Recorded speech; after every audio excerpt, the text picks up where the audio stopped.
Very much. There, that's better.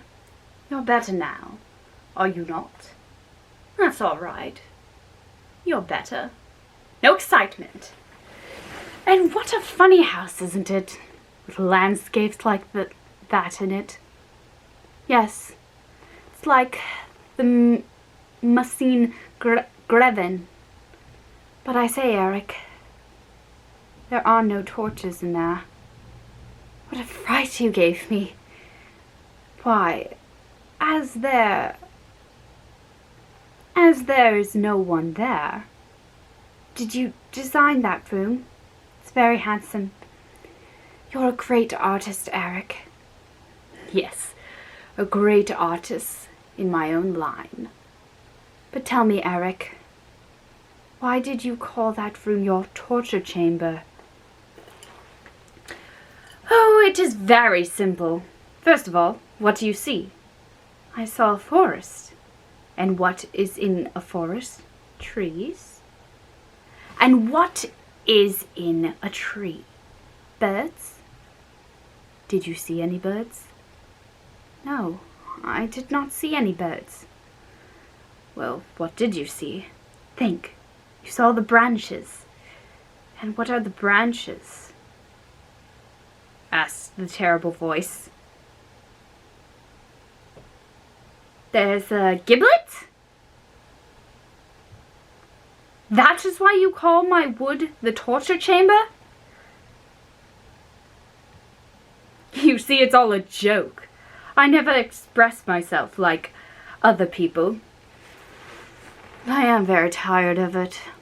I'm sick and tired of having a forest and a torture chamber in my house. And of living like Montbank in a house with a false bottom. I'm tired of it.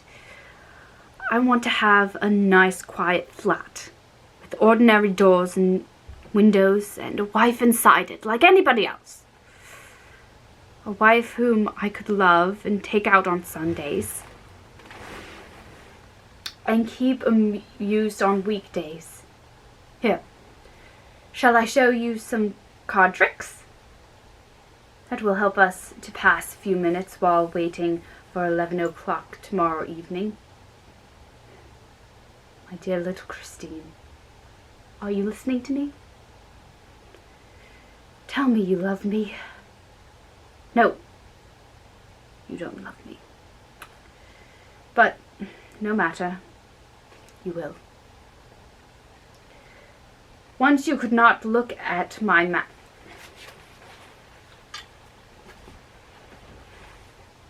Once you could not look at my mask because you knew what was behind.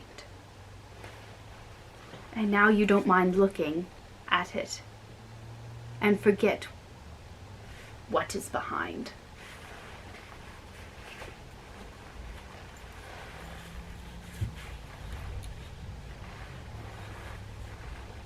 Come on, come in. Here we go. Oh, that's upside down. One can get used to everything, if one wishes. Plenty of young people who did not care for each other before marriage have adored each other since.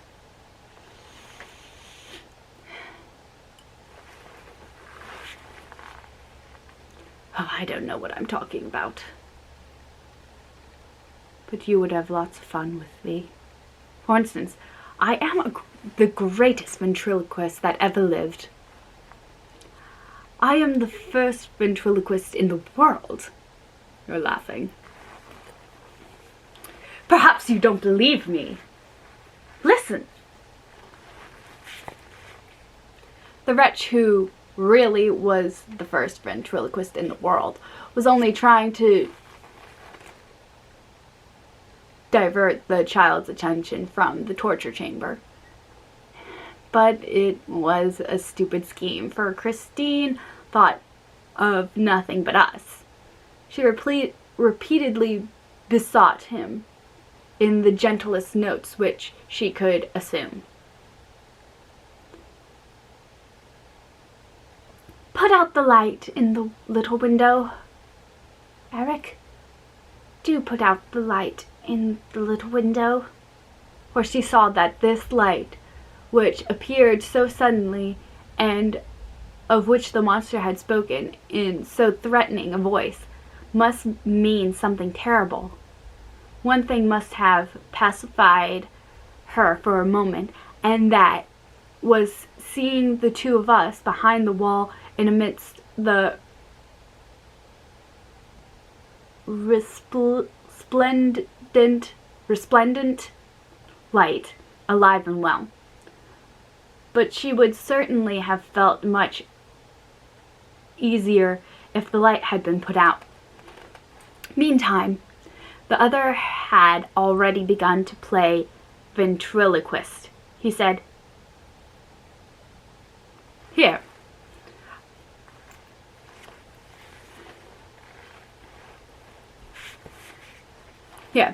I raise my mask a little. Oh, only a little. You see my lips? Such lips as I have. They're not moving. Your mouth is closed. Such a mouth as I have. And yet you hear my voice. Where will you have it? In your left ear? In your right ear? That's mixed up. Oh well. In the table? In those little ebony boxes? On the mantelpiece? Listen, dear. It's in the little box on the right of the mantelpiece. What does it say? Shall I turn the scorpion? And now crack!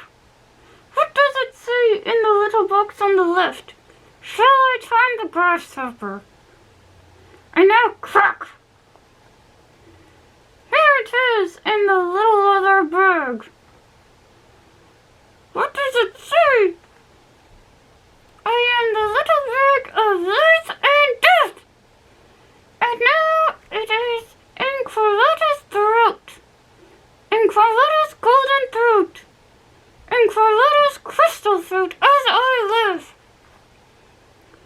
What does it say? It says it's I, Mr. Toad. It's I singing. I feel the alarm. Croak. With eternity rewind. Hey, croak.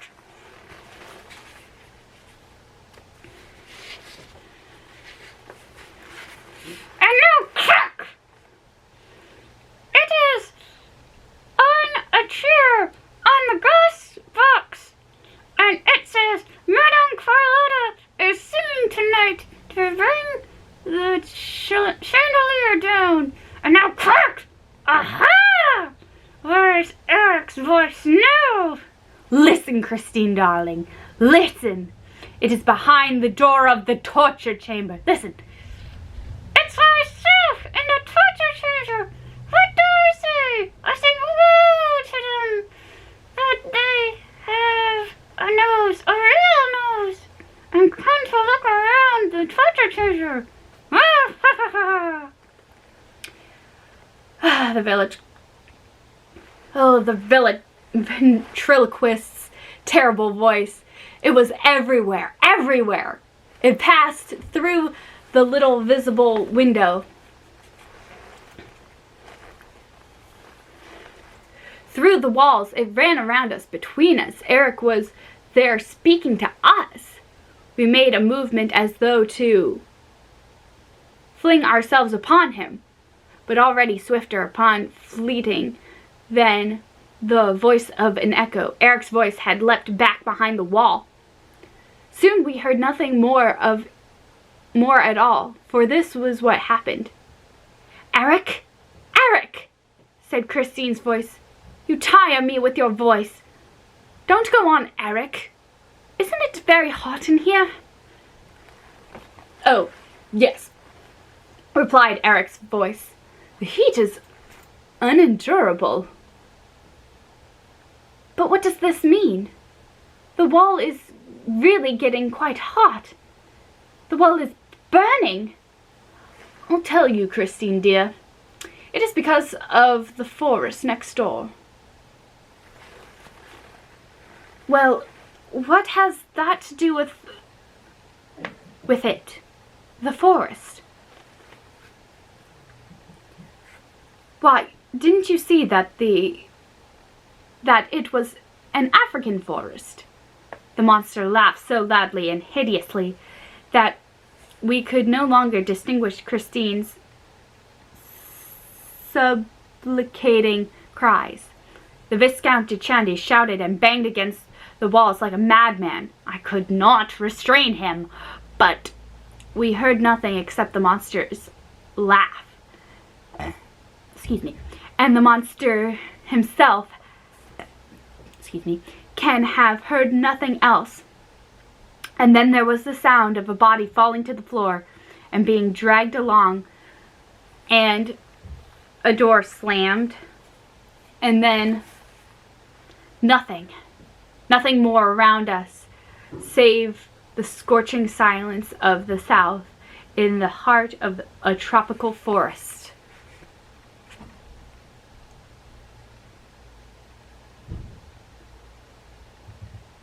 Chapter 24.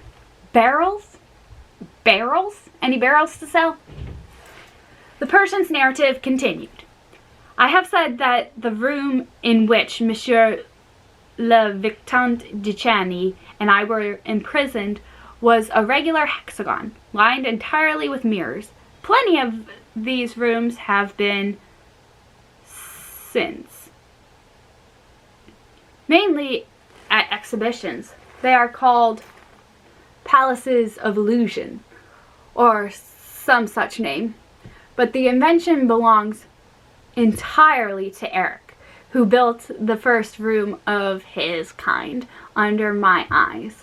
At the time, the rosy hours of Mazenderan, a decorative object which, as a column for instance, was placed in one of the corners and immediately produced a hall of 1,000 columns, for thanks to the mirrors, the real room was multiplied by 6 hexagonal rooms, each of which in its turn was multiplied indefinitely. But the little Sultana soon tired of this infantile illusion, whereupon Eric altered his invention into a torture chamber. For the architectural motive placed in one corner, he substituted an iron tree. This tree, with its painted leaves, was absolutely true to life and was made of iron so as to resist all the attacks of the patient, who was locked into the torture chamber. We shall see how the scene thus obtained was twice altered instantaneously into 2 successive other schemes by means of the automatic rotation of the drums or rollers in the corners. These were divided into 3 sections, fitting into the angles of mirrors, and each supporting a decorative scheme that came into sight as the roller evolved upon its axis. The walls of the strange room gave the patient nothing to lay hold of because, apart from the solid decorative object, they were simply furnished with mirrors, thick enough to withstand any onslaught of the victim, who was flung into the chamber empty-handed and barefoot. There was no furniture. The ceiling was capable of being lit up, an indigenous system of electric heating, which has been imitated, allow the temperature of the walls and the room to be increased at will.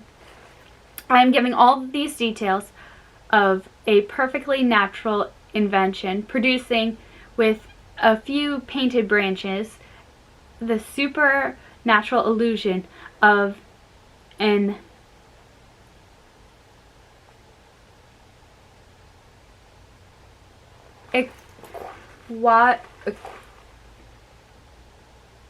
equatorial forest blazing under the tropical sun, so that no one may doubt the present balance of my brain or feet, entitled to say that I am mad or lying, or that I take him for a fool.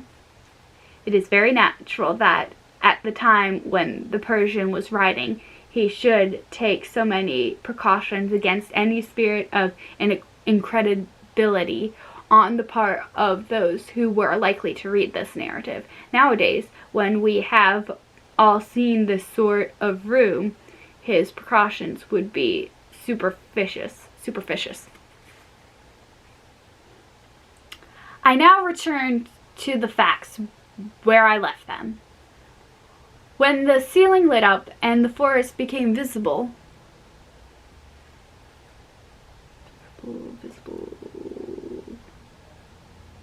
around us, the Viscount stupefaction was immersed. That impenetrable forest, with its innumerable trunks and branches, threw him into a terrible state of conversation. He passed his hands over his forehead, as though to drive away a dream. His eyes blinked, and for a moment he forgot to listen. I have already said that the sight of the forest did not surprise me at all, and therefore I listened for the two of us to what was happening next door. Lastly, my attention was especially attracted not so much to the scene as to the mirrors that produced it. These mirrors were broken in parts. Yes, they were marked and scratched. They had been starred. In spite of their solidity, and these proved to me that the torture chamber in which we now were had already served a purpose. Yes, some wretch whose feet were not bare like those of the victims of the rosy hours of Mazenderan had certainly fallen into his mortal illusion, and mad with rage, had kicked against those mirrors, which nevertheless continued to reflect his agony. And the branch of the tree on which he had put an end to his own suffering was arranged in such a way that before dying he had seen for his last consolation 1,000 men writhing in his company. Yes, Joseph Buquet had undoubtedly been through all this. Were we to die as he had done? I did not think so, for I knew that we had a few hours before us, and that I could employ them to better purpose than Joseph Buquet was able to do. After all, I was thoroughly acquainted with most of Eric's tricks.